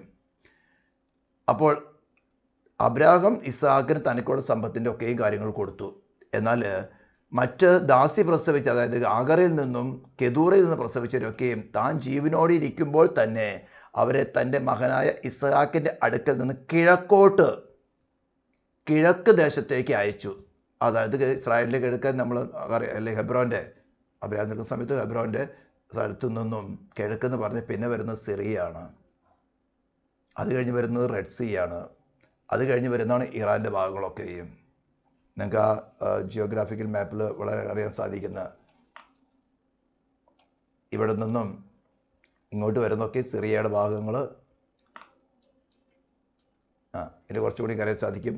അത് കിഴക്കോട്ട് എന്ന് പറയുമ്പോൾ ഈ സൈഡിലേക്ക് വരികയാണ്. ഇവിടെ സൗദി അറേബ്യ, ഇവിടെ ജോർദാൻ, അത് കഴിഞ്ഞിട്ട് സൗദി അറേബ്യയുടെ ഭാഗങ്ങൾ. ഈ ഭാഗത്തിലേക്ക് ഇതിനപ്പുറത്ത് വരികയാണെങ്കിൽ കുവൈറ്റ്, ബഹ്റൈൻ, ഒമാൻ, ഇങ്ങനെ ഭാഗത്തിലേക്ക് ഇങ്ങോട്ടൊക്കെ പോവുകയാണ് ചെയ്തത്. ഹല്ലേലൂയ. അപ്പോൾ അബ്രാഹാമിന് നേരത്തെ അറിയാമായിരുന്നു വാഗ്ദത്ത സന്തതിയായി കഴിഞ്ഞാൽ ഇസ്ഹാക്കിൻ്റെ അടുത്ത് ഇവർ താമസിക്കുകയാണെങ്കിൽ പ്രശ്നമുണ്ടാക്കുമെന്ന്. നമ്മുടെ വിഷയം അതല്ലാത്തതുകൊണ്ട് ഞാൻ അതിലേക്ക് ഡീപ്പായിട്ട് പോകുന്നില്ല. അത് ഞാൻ ആവശ്യപോലെ ക്ലെയിം ചെയ്യുമ്പോൾ, ഇനി മതപരമായിട്ടൊരു ക്ലെയിം ആണെങ്കിൽ ഈ മുസ്ലിം സമുദായം, ഞാൻ നേരത്തെ പല എപ്പിസോഡിലും പറയുന്ന പോലെ AD 610 AD 610 കാലഘട്ടം എന്ന് പറയുമ്പോൾ ഇസ്രായേൽ ദേശത്ത് യഹൂദന്മാരില്ല. AD 70 ഇവരെല്ലാം നാട് കടത്തി. വളരെ കുറച്ച് പേര് പണിയൊന്ന് കാണാമായിരിക്കാം. ക്രിസ്ത്യാനിറ്റിയിൽ ദൈവസഭ AD 300 കൂടെ നശിച്ചു. പിന്നെ കാത്തലിസം, യൂണിവേഴ്സൽ ചർച്ച്, റോമൻ കാത്തലിസം എന്ന് പറഞ്ഞ് കോൺസ്റ്റന്റൈൻ ചക്രവർത്തിയുടെ കാലത്തോടെ ഈ സകല വിഗ്രഹാരാധനകളും ബാബിൽ നിന്ന് ആരംഭിച്ച സകല മ്ലേച്ഛതകളോടും അതിൻ്റെ ആരാധനയോടും മുന്നേറിക്കൊണ്ടിരിക്കുന്ന കാലത്ത് വളരെ ഈസിയാണ് ജനത്തെ ആകർഷിക്കത്തക്കവണ്ണം. കാരണം മോണോത്തിസം, പോളിത്തിസം, അതായത് ഏക ദൈവം ബഹുദൈവങ്ങൾ. കത്തോലിക്കിന് 100 കണക്കിന് പുണ്യവാളന്മാരും പുണ്യവാളത്തിമാരായിരിക്കുന്ന കാലഘട്ടത്ത് ഏക ദൈവം എന്നൊരു കൺസെപ്റ്റുമായിട്ട് വന്നാൽ വളരെ പെട്ടെന്ന് ജനത്തെ ആകർഷിക്കാം. അതിന് അബ്രാഹാമിൻ്റെ പേരും എടുത്തു. റോമൻ കാത്തലിസത്തിൻ്റെ അകത്ത് പുരോഹിതന്മാരുടെ കയ്യിൽ മാത്രമേ ബൈബിൾ ഉണ്ടായിരുന്നുള്ളൂ. പൊതുജനത്തിന് ബൈബിൾ അല്ലായിരുന്നു. ജനത്തെ ഈസി ആയിട്ട് ഡിസീവ് ചെയ്യാൻ പറ്റുന്നൊരു കാലഘട്ടം. എന്നാൽ AD 1500 16-ാം നൂറ്റാണ്ട് തുടങ്ങി അനേക ദൈവമക്കളെ മെഴുകുതിരി പോലെ കത്തിച്ചുവെങ്കിലും ദൈവത്തിൻ്റെ പരിശുദ്ധാത്മാവ് വേദപുസ്തകത്തെ മനുഷ്യർ വായിക്കുന്ന ഭാഷയിലേക്ക് കൊണ്ടുവന്നപ്പോൾ മനുഷ്യർക്ക് ഈ വേദപുസ്തകത്തിനകത്ത് എന്തുള്ള കാര്യങ്ങളെന്ന് മനസ്സിലാകാൻ തുടങ്ങി. ഉടനെ റോമൻ ട്യൂൺ മാറ്റാൻ തുടങ്ങി. ഇന്ന് നിങ്ങൾക്ക് അറിയാമല്ലോ, അവരും വേദപുസ്തകം പ്രസംഗിക്കുന്നു. പെന്തിക്കോസ്തുകാർ പ്രസംഗിക്കുന്ന അതേ പാട്ടും പുസ്തകങ്ങളും പ്രസംഗിക്കുന്നു. എല്ലാ കൃപാവരങ്ങളും ഡ്യൂപ്ലിക്കേറ്റ് ചെയ്യുന്നു. ഡിസപ്ഷൻ. ഓക്കെ, AD 610 635 കാലഘട്ടങ്ങളിൽ വരുമ്പോൾ സാധാരണ മനുഷ്യൻ്റെ കയ്യിൽ ബൈബിളില്ല, ബൈബിളിലെ കാര്യങ്ങളും അറിയില്ല. അങ്ങനെ ഇരിക്കുന്ന സമയത്ത് ഒരു ഏക ദൈവം എന്നുള്ള കൺസെപ്റ്റ് കൊണ്ടുവരികയാണെങ്കിൽ വളരെ ഈസി ആയിട്ട് ജനത്തെ മാറ്റാൻ സാധിക്കും. ഒപ്പം ആയുധവും. പക്ഷേ അബ്രാഹാമിൻ്റെ റെക്കോർഡ് പറയുകയാണെങ്കിൽ, അല്ല അബ്രാഹാമിൻ്റെ പേരെടുക്കുകയാണെങ്കിൽ, ഞാൻ ഈ ഓർഗനൈസേഷൻ ചാർട്ടിൽ കാണിച്ചു തന്നതുപോലെ, അല്ലെങ്കിൽ ഇവിടെ അബ്രാഹാമിനോട് ദൈവം തന്നെ പറഞ്ഞിരിക്കുന്നത് ദൈവത്തിൻ്റെ അബ്രാഹാമിൻ്റെ ദൈവത്തിൻ്റെ പേരാണ് എടുക്കുന്നതെങ്കിൽ ആ ദൈവത്തിൻ്റെ കൺസെപ്റ്റിൽ ഏകജാതൻ ഇസ്ഹാക്ക് മാത്രമേ ഉള്ളൂ. അല്ല, ഇനി മറ്റ് അനുഗ്രഹങ്ങളുടെ പേരെടുക്കുകയാണെങ്കിൽ അബ്രാഹാം തന്നെ, അവർ പിതാവെന്ന് കണക്കെടുന്ന അബ്രാഹാം തന്നെ ഈ 2 കൂട്ടർ ഹാഗറിൽ നിന്ന് കെതൂറിൽ നിന്ന് ജനിച്ചവരെല്ലാം തന്നെ ഇസ്ഹാക്കിൽ നിന്ന് കിഴക്കോട്ട് വളരെ ദൂരത്തേക്ക് മാറ്റി പാർപ്പിച്ചു. ഇതിൻ്റെ ജിയോളജിക്കൽ മാപ്പുകൾ നിങ്ങൾക്ക് ഇവിടെ കാണാൻ സാധിക്കും. ഹല്ലേലൂയ. ഇനി അടുത്ത ഈ കാര്യം തന്നെ ഫിലിസ്തീർ ജാഫ്യത്തിൻ്റെ തലമുറയിൽ നിന്ന് വന്നതെന്ന് പ്രൂവ് ചെയ്യത്തക്ക വേണം ഒരു ചെറിയ വീഡിയോ ക്ലിപ്പ് ഞാൻ നിങ്ങളെ കാണിക്കാൻ ആഗ്രഹിക്കുന്നത്.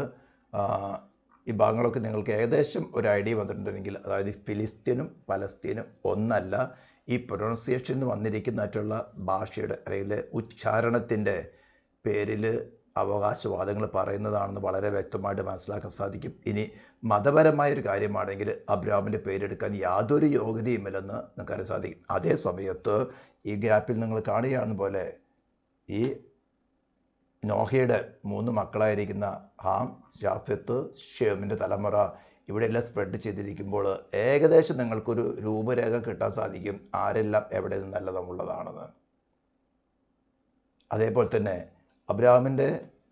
അബ്രാമിനാണല്ലോ ഉൽപ്പത്തി പുസ്തകത്തിൻ്റെ 17-ാം അധ്യായത്തിൽ പരിച്ഛേദന എന്ന നിയമം കൊടുക്കുന്നത്. ഹല്ലേലൂയ. അന്ന് യാക്കോബ് വന്നിട്ടില്ല. അപ്പോൾ അബ്രാമിൻ്റെ പിൽത്തറമയുള്ള പുരുഷന്മാരെ എല്ലാവരെയും പരിച്ഛേദന കഴിച്ചിട്ടുണ്ടാവും. അപ്പോൾ പരിച്ഛേദന എന്ന അടയാളം ഞങ്ങൾക്കുള്ളത് കൊണ്ട് ഞങ്ങളും അബ്രാമിന് സന്തതി എന്ന് പറഞ്ഞിട്ട് യാതൊരു കാര്യമില്ല. അവൻ്റെ വിശ്വാസത്തിൻ്റെ അടയാളമായിട്ടാണ് ദൈവം അന്ന് പരിച്ഛേദന എന്ന അടയാളം കൊടുത്തത്. ആ വിശ്വാസത്തിൽ തുടരുകയാണെങ്കിൽ യാക്കോബിനെ ദൈവത്തെ അംഗീകരിക്കണമായിരുന്നു, ഇസ്രായേലിൻ്റെ ദൈവത്തെ അംഗീകരിക്കണമായിരുന്നു. ഞാൻ പറഞ്ഞതിൻ്റെ ആഴം നിങ്ങൾക്ക് മനസ്സിലാകുന്നുണ്ടോ? ഞങ്ങളും പരിച്ഛേദനയുള്ളവരാണെന്ന് പറയുകയാണെങ്കിൽ പരിച്ഛേദന എന്ന അടയാളം 15-ാം അധ്യായത്തിൽ ഉൽപ്പത്തിയുടെ പുസ്തകം, അതുപോലെ തന്നെ 12-ാം അധ്യായത്തിൽ അവന് വിളിക്കുന്ന സമയത്തും 15-ാം അധ്യായത്തിൽ ദൈവം അവന് വീണ്ടും ഉറപ്പിക്കുന്ന സമയത്തും അവൻ്റെ സന്തതിയെക്കുറിച്ചുള്ള വാഗ്ദത്തം, അവന് പ്രോമിസ് ലാൻഡിനെ കുറിച്ചുള്ള വാഗ്ദത്തം ദൈവം കൊടുക്കുമ്പോൾ അബ്രാഹാം അത് വിശ്വസിച്ചു. ആ വിശ്വാസത്തിൻ്റെ അടയാളമാണ് പരിച്ഛേദന. പരിച്ഛേദന കൊണ്ടല്ല രക്ഷിക്കപ്പെടുന്നത്, വിശ്വാസം കൊണ്ടാണ്. അത് അപ്പോസ്തലനായ പൗലോസ് ഗലാത്യർക്ക് വളരെ വ്യക്തമായിട്ട് പറയുന്നുണ്ട്, നീതീകരണം വിശ്വാസത്തിൽ നടക്കുന്നതാണെന്ന്. ഇതെല്ലാം ഈ പല ഡിസപ്ഷനിൽ കൂടെ ക്രിസ്തീയ കോളത്തിൽ ഇന്നലെ നാം ചിന്തിച്ചിരുന്നു. കാത്തലിസം, യൂണിവേഴ്സൽ ചർച്ച്, റോമൻ കാത്തലിക് എങ്ങനെയായി, അതിനുശേഷം ക്രിസ്ത്യൻഡത്തിൽ കടന്നുകൊണ്ട് തിരിച്ചെല്ലാവരെയും കാത്തലിസത്തിലേക്ക് വഞ്ചന. ഇതാരംഭിച്ചത് ബാബേൽ ടവറിൻ്റെ കീഴിൽ നിന്നും നിമ്രോദും സിമിറാമസും അവളിൽ കടന്നായിട്ടുള്ള ദുഷ്ടാത്മാവിൻ്റെ പ്രവൃത്തിയിലൂടെ ആരംഭിച്ചതാണ്. ഗൂഢമായിട്ട്, രഹസ്യമായിട്ട് ദൈവത്തെ അറിയുന്ന ജനത്തെ അന്ന് ഭൗതികമായിട്ട് ഇന്ന് ആത്മീകമായിട്ട് ചർച്ചിനകത്ത് കടന്നു വന്ന്, പെന്തിക്കോസ്റ്റ് ചർച്ചകൾക്കകത്ത് കടന്നു വന്ന്, കഴിഞ്ഞ ദിവസം ഞാൻ വിവരിച്ചല്ലോ, യോഗ, ക്രിസ്ത്യൻ യോഗ എന്ന് പറഞ്ഞ് എങ്ങനെയാണ് കടന്നു വന്നത്. ആത്മീകമായിട്ട് കൊന്നു കളഞ്ഞുകൊണ്ട് ചില മതങ്ങളുടെ രഹസ്യമായിട്ടുള്ള പ്രവൃത്തിയിൽ കൂടെ ദൈവത്തെ അന്വേഷിക്കുന്ന ജനത്തെ കൊന്നുടക്കിക്കൊണ്ട് ഒരു മതത്തിൻ്റെ ബാക്ക്ഗ്രൗണ്ടിൽ ഭരണം നടത്തുന്നതാണ്, സകല മാനവജാതിയും ഭരിക്കുന്നതാണ് ഈ മിസ്റ്ററി ബാബിലോൺ എന്ന് പറയുന്നത്. ഇത് നിമ്രോദിൻ്റെ അമ്മയും പിൽക്കാലത്ത് ഭാര്യയുമായി തീർന്ന സെമീറാമിസിൽ കൂടെ ആരംഭിച്ചതാണ്. ഇതിൽ നിങ്ങൾക്ക് വളരെ വ്യക്തമായി അനേക എപ്പിസോഡുകൾ ഞാൻ ഇതിനകത്ത് ഇട്ടിട്ടുണ്ട്. തന്നെ നിങ്ങൾക്ക് ഹിസ്റ്റോറിക്കൽ ബുക്കുകൾ, അനേക ബുക്കുകളുണ്ട്. ഇതൊക്കെ നിങ്ങൾക്ക് വളരെ വ്യക്തമായിട്ട് മനസ്സിലാക്കാൻ സാധിക്കും. അടുത്ത പെട്ടെന്നായിട്ട് ഒരു ചെറിയൊരു വീഡിയോ ക്ലിപ്പിലേക്ക് നിങ്ങളുടെ ശ്രദ്ധ ക്ഷണിക്കാൻ ആഗ്രഹിക്കുകയാണ്. വളരെ ശ്രദ്ധാപൂർവ്വം ഏകദേശം ഒരു 10-20 മിനിറ്റ് എടുക്കും ഈ വീഡിയോ ഒന്ന് കാണാൻ നിങ്ങളോട് റിക്വസ്റ്റ് ചെയ്യുകയാണ്. വളരെ ശ്രദ്ധിച്ച് മനസ്സിലാക്കിയാൽ ഈ ഫിലിസ്തീൻ്റെ ഉത്ഭവം എവിടെയാണെന്നും ഇന്ന് അഥവാ ഈ ഫിലിസ്തീനാണ് പലസ്തീൻ എന്ന് പറയുമെങ്കിൽ ഇന്ന് നദി തുടങ്ങി സമുദ്രം വരെ ക്ലെയിം ചെയ്യുകയാണെങ്കിൽ അവരെവിടേക്ക് മാറിപ്പോകേണ്ടിയിരിക്കുന്നു, ആരാണ് പോകേണ്ടിയിരിക്കുന്നത്, വളരെ വ്യക്തമായിട്ട് ഹിസ്റ്റോറിക്കൽ രേഖകൾ തന്നെ വെളിപ്പെടുത്തി തരുന്നൊക്കെ അറിയാൻ സാധിക്കും. ഈ വീഡിയോ ശ്രദ്ധാപൂർവ്വം കാണാം. So guys, today I would like to talk about an extremely important discovery in the city of Ashkelon. Just to give you an idea, Ashkelon is located just outside of the Gaza Strip, north to the Gaza Strip. Here on Google Maps you can see exactly where it is located. So, in 2013, archaeologists have found a burial site where they were able to excavate the remains, the bones that were found. And two things were special about this burial place. First of all, it was very old, so it was dating back to the Bronze Age, at least some of the remains. Then there were some that were from the Iron Age and also from the 9th century BC. But there were certainly some parts of the burial that were from the Bronze Age. And then the second thing that was important about it, that it was very unique because it was not a mass burial site, as it was very common to bury people during the Canaanite times. This is how Canaanites buried people in mass graves. And just to give you a perspective, if we go back to the Bronze Age, those territories, so the city of Ashkelon, as you can see on the map, would be controlled by the ancient people of the Philistines. Remember them? If you read the Bible, you can often read about them in the Old Testament. They were the big enemies of the kingdom of Israel, and there were many stories that the Philistines were the main characters. Probably my favorite story is the story of Samson, as he killed 1,000 Philistines with a jaw of a donkey. But it is important to understand that the Philistines were a separate group of people, quite distinct from the Canaanites living in the land. And actually the Bible, when it mentions the Philistines, it presents them as a separate group. And we see this again in the story of Samson, for example, because when he informs his parents that he's gonna take a wife of the Philistines, then his father replies, "Are there not enough daughters among our people? Do you have to take a daughter of the people that are not circumcised?" Now, in the Bible, the practice of circumcision started really with the great father of the Hebrews, so Abraham. But actually, this practice became quite popular in the Middle East. And even in Egypt, where the Hebrews were slaves for many years, the Egyptian priests were circumcising themselves when they served gods. And this is quite logical when we follow the biblical narrative. Abraham had, of course, many sons. Isaac was the chosen son, but he had other sons, for example, Ishmael. And it is easy to imagine that he would also teach other sons that it is important to circumcise. So being not circumcised is actually a distinct feature of the Philistines, and this is how the Bible describes them, as being not circumcised. But why am I telling you all of this? Well, I am telling you all of this because currently there are many misconceptions, many misunderstandings as to the origins of the Palestinians and who are they exactly, and there are many different ideas. So, let's look at this situation now, having this background. So, I'm sure you heard this claim that the modern Palestinians trace their origin to the Philistines. After all, the territory of Gaza is exactly where the territory of the Philistines were. And also the name Philistine and Palestinian sounds pretty similar. So first, let's talk about the name. Palestine, Palestinians, where those names come from. Well, to trace the name, we actually have to go back to the Roman Empire times. And in the 1st and 2nd century AD, there were two Jewish revolts against the Roman Empire that had a tremendous impact on the shape of the region in the following years. After the Romans crushed the Jewish rebellions, Emperor Hadrian decided that the name of the region will be changed. It will change from Judea to Syria Palestina.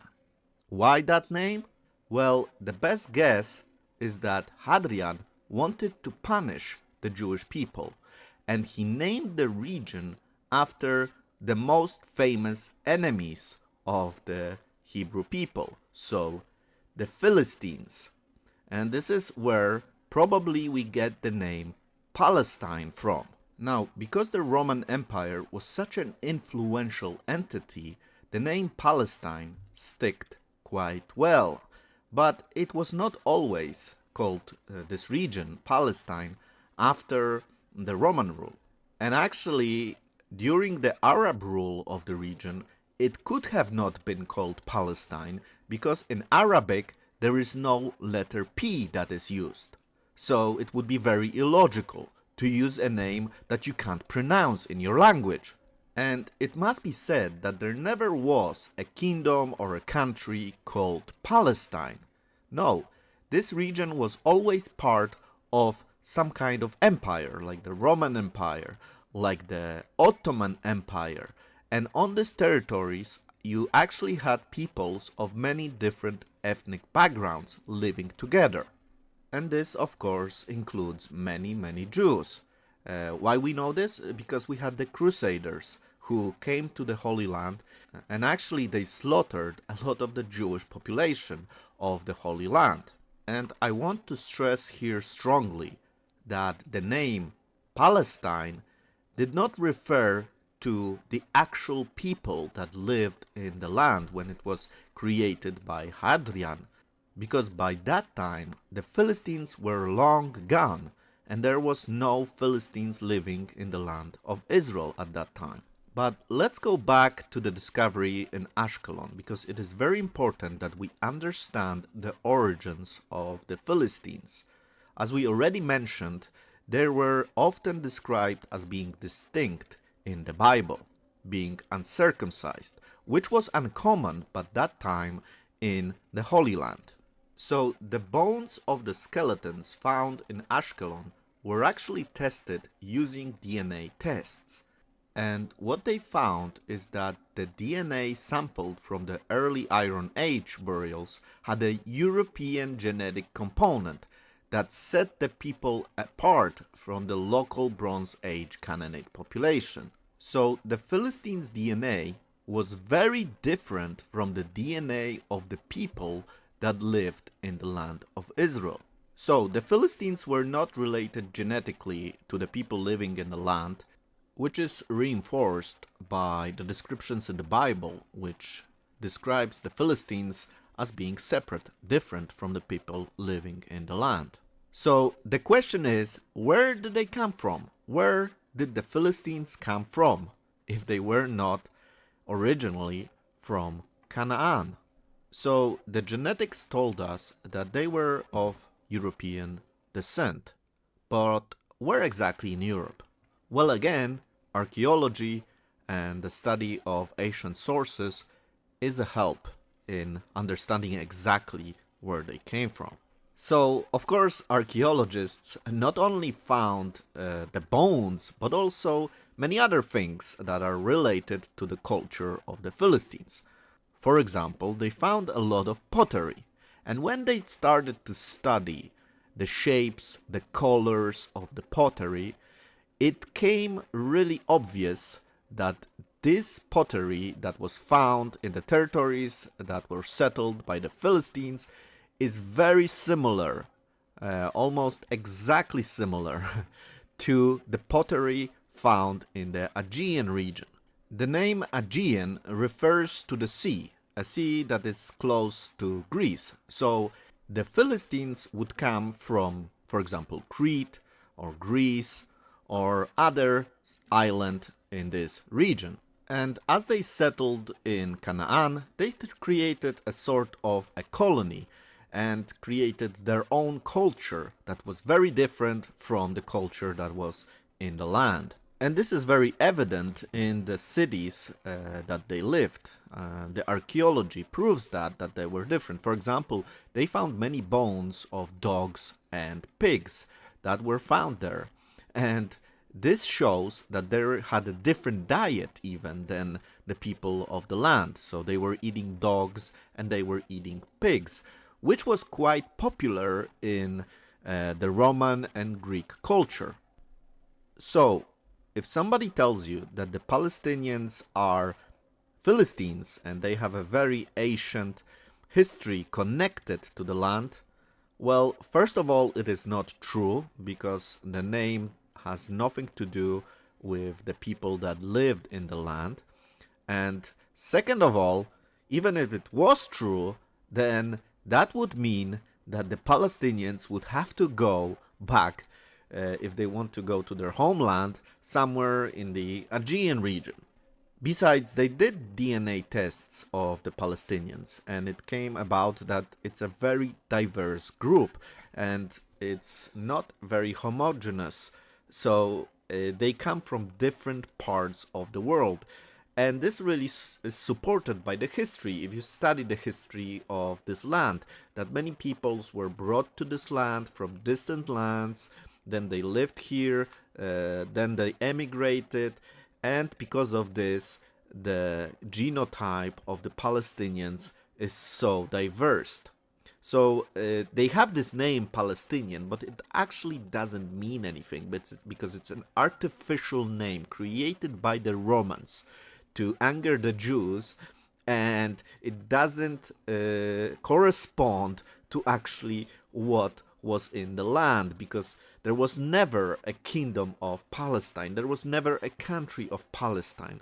So if somebody tells you that the Jewish people came here, there was this Palestine, this country, and they kicked out from their own country the people that lived here, well, it's not true if you want to go back to the history and understand actually what has happened here.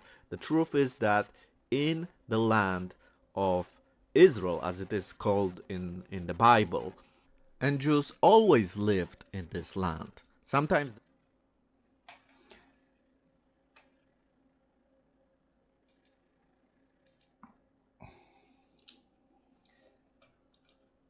ഏകദേശം ഞങ്ങൾക്ക് ഒരു idea കിട്ടി കാണുമെന്ന് ഞാൻ പ്രതീക്ഷിക്കുന്നത്. അപ്പോൾ ഇതുപോലെ ബൈബിളിൽ നിന്ന് തന്നെ പല ഭാഗങ്ങൾ, പല ചരിത്ര സംഭവങ്ങൾ, ചില പേരുകൾ എടുത്തുകൊണ്ട് ഡിസീവ് ചെയ്ത് വഞ്ചനയിൽ കൂടെ ക്രിസ്തീയ ഗോളത്തിൽ തന്നെ കടന്ന്, വിശ്വാസികളുടെ ഗോളത്തിൽ തന്നെ കടന്ന് ദൈവമക്കളെന്നൊരു ആത്മീകമായിട്ട് കൊന്നൊടുക്കിക്കൊണ്ടിരിക്കുന്ന ഒരു കാലഘട്ടമാണ് ഇപ്പോൾ. ഇത് ആത്മാവിൽ വിവേചിച്ചും പേഴ്സണലായിട്ട് എക്സ്പീരിയൻസിൽ കൂടെ ഞാൻ വളരെ അനുഭവിച്ചത് കൊണ്ടാണ് ദ വേ ഓഫ് ഡിസപ്ഷനിൽ കൂടെ ചില സത്യങ്ങൾ പുറത്തു കൊണ്ടുവരാൻ ആഗ്രഹിക്കുന്നത്. നിങ്ങൾ വിഷയത്തിന്മേൽ പ്രാർത്ഥിക്കുകയും നിങ്ങളുടെ ജീവിതത്തിൽ, നിങ്ങൾക്ക് പരിചയമുള്ളവരുടെ ജീവിതത്തിൽ ഇത്തരം കാര്യം സംഭവിക്കുന്നുണ്ടെങ്കിൽ നിങ്ങൾക്ക് പരിചയമുള്ളവർക്ക് ഇത്തരം വീഡിയോകൾ ഫോർവേഡ് ചെയ്ത് അവരെ ഉണർത്തണമെന്ന് ദൈവനാമത്തിന് അപേക്ഷിക്കുകയാണ്. ദൈവമേ കർത്താവ് നമ്മളെവരെയും സഹായിക്കട്ടെ, അവൻ്റെ വരവിനായി ഒരുക്കട്ടെ എന്ന പ്രാർത്ഥനയോടുകൂടെ നമുക്ക് ഈ എപ്പിസോഡ് വിരമിക്കാം. നമുക്ക് പ്രാർത്ഥിക്കാം. പരിശുദ്ധരുന്നേറ്റരുമായ ദൈവമേ സ്വർഗീയ പിതാവേ, തിരുനാമത്തെ ഭാഗത്തുനിന്ന് സ്തുതിക്കുന്നു. നിൻ്റെ സ്നേഹത്തിനായി കരുതലിനായി സ്തോത്രം ചെയ്യുന്ന കർത്താവേ, നിൻ്റെ ശക്തിയായി നീ ഉന്നതമായി പ്രവർത്തിച്ച് നിൻ്റെ വരവിൻ്റെ നാളുകളിൽ കർത്താവെ ദൈവകുടുംബത്തിൽ ജനിച്ച നിൻ്റെ അവകാശത്തെ നീ ഉണർത്തി നിൻ്റെ വരവിനായി ഒരുക്കണമേ എന്ന് പ്രാർത്ഥിക്കുന്നു. നിനക്ക് സകലം സാധിക്കും കർത്താവെ. വചനം തീ പോലെ കർത്താവ് നിൻ്റെ ശബ്ദം കേൾക്കുന്ന ഒരു ജനത്തിൻ്റെ ഹൃദയത്തേക്ക് കടന്ന് അവർ നിന്നെ വരവിനായി ഒരുക്കണമെന്ന് പ്രാർത്ഥിക്കുന്നു. പ്രാർത്ഥന കേട്ടതിനായി സ്തോത്രം. യേശു ക്രിസ്തുവിൻ്റെ നാമത്തിൽ